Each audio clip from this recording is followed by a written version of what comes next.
With so many people experiencing grief and going into mourning over the loss of a dear and loved one, or even over the loss of many dear and loved ones, friends, colleagues, acquaintances in this time of pandemic, I particularly think of how a child, a younger person, may experience grief. I want to read from David Copperfield again, and this is where David learns that his mother has died. He's returned to the house, and it is actually very touching. And I share the reading because I don't know, perhaps somebody may reflect some or get some kind of comfort or understanding from this simple retelling of a young child experiencing grief, shock, absolutely trying to just take in that his mother, his world, is gone. How well I recollect the kind of day it was. I smell the fog that hung about the place. I see the hoarfrost, ghostly through it. I feel my grimy hair fall clumsily on my cheek. I look along the dim perspective of the schoolroom with a sputtering candle here and there to light up the foggy morning, and the breath of the boys wreathing and smoking in the raw cold as they blow upon their fingers and tap their feet upon the floor. It was after breakfast that we had been summoned in from the playground when Mr. Sharp entered and said, "David Copperfield is to go to the parlour." I expected a hamper from Peggotty and brightened at the order. Some of the boys about me put their claim not to be forgotten in the distribution of the good things as I got out of my seat with great alacrity. "Don't hurry, David," said Mr. Sharp. "There's time enough, my boy. Don't hurry."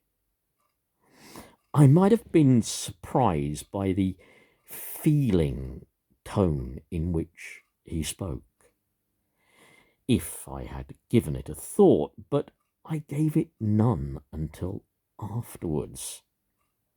I hurried away to the parlour, and there I found Mr. Creakle sitting at his breakfast with the cane and the newspaper before him, and Mrs. Creakle with an open letter in her hand, but no hamper. "David Copperfield," said Mrs. Creakle, leading me to a sofa and sitting down beside me, "I want to speak to you very particularly. I have something to tell you, my child." Mr. Creakle, at whom, of course, I looked, shook his head without looking at me, and stopped up a sigh with a very large piece of buttered toast.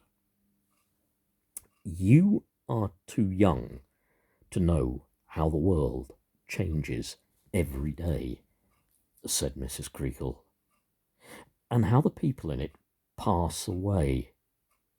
But we all have to learn it. David, some of us when we are young, some of us when we are old, some of us at all times of our lives." I looked at her earnestly. When you came away from home at the end of the vacation, said Mrs. Creakle after a pause, were they all well? After another pause, was your mamma well? I trembled distinctly, I trembled without distinctly knowing why, and I looked at her in earnestly, making no attempt to answer. Because, she said, I grieve to tell you that I hear this morning that your mamma is very ill. A mist rose between Mrs. Creakle and me, and a figure seemed to move in it for an instant. Then I felt the burning of tears run down my face, and it was steady again. She is very dangerously ill, she added. I knew it all now. She is dead. There was no need to tell me I'd already broken out into a desolate cry and felt an orphan in the wide world. She was very kind to me. She kept me there all day and left me alone sometimes, and I cried and I wore myself to sleep, and I woke and cried again. When I could cry no more, I began to think, and then the oppression on my breast was heaviest, and my grief a dull pain that there was no ease for. And yet my thoughts were idle, not intent on the calamity that weighed upon my heart, but idly loitering near it. I thought of a house shut up and hushed. I thought of the little baby who, Mrs. Creakle said, had been pining away for some time, and who they believed would die too. I thought of my father's grave in the churchyard by our house, and of my mother lying there between the tree I knew so well.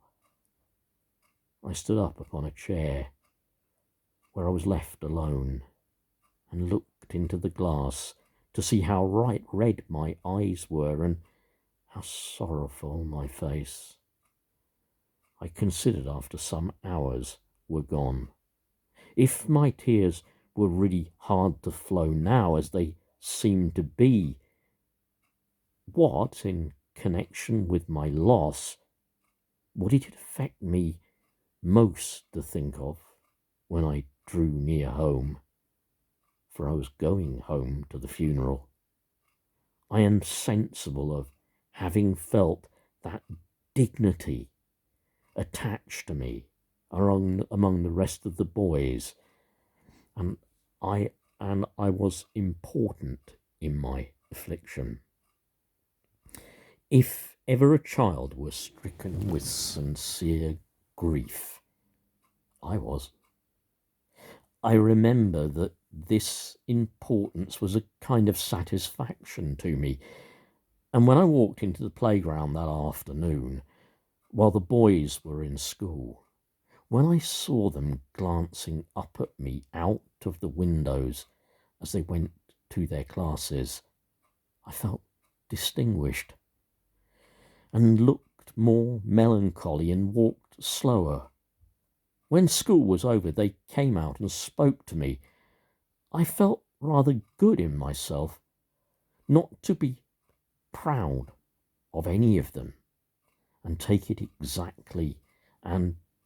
exactly the same notice of all of them as before. I was to go home the next night, not by the mail, but by the heavy night coach, which was called the Farmer, and was principally used by country people travelling short intermediate distances upon the road. We had no story telling that evening, and Traddles insisted on lending me his pillow. I don't know what good he thought it would do me, for I had one of my own, but it was all that he had to lend. Poor fellow, except a sheet of letter paper full of skeletons, and that he gave me at parting as a soother of my sorrows and a contribution to my peace of mind. I left Salem upon the morrow afternoon. I thought then that I left it never to return. We travelled very slowly all night, and did not get into Yarmouth until 9 or 10 o'clock in the morning. I looked out for Mr. Barkis, but he was not there. Instead of him, a fat, short-winded, merry-looking little old man in black, with rusty little bunches of ribbons at the knees, and on his shoe breeches, and on his breeches, black stockings, and a broad-brimmed hat, came puffing up to the coach and said, "Master Copperfield?" "Yes," I said. "Will you come with me, sire, if you please?" he said, opening the door, "and I shall have the pleasure of taking you home."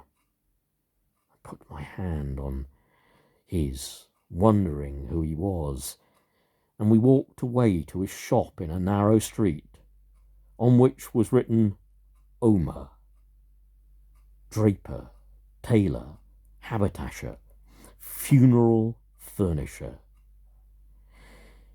It was a close and stifling little shop, full of all sorts of clothing, made and unmade, including one window full of heavier hats and bonnets.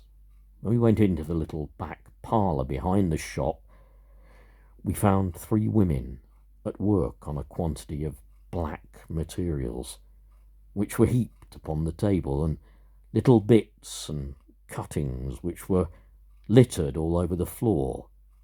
There was a good fire in the room, and a breathless smell of warm black cape. I did not know what the smell was then, but I know now. If you are grieving a loved one, grieving one so precious, one so dear, my heart goes out to you. You are not alone. May God bless you and take care of you in times good, bad, and sad. Bye.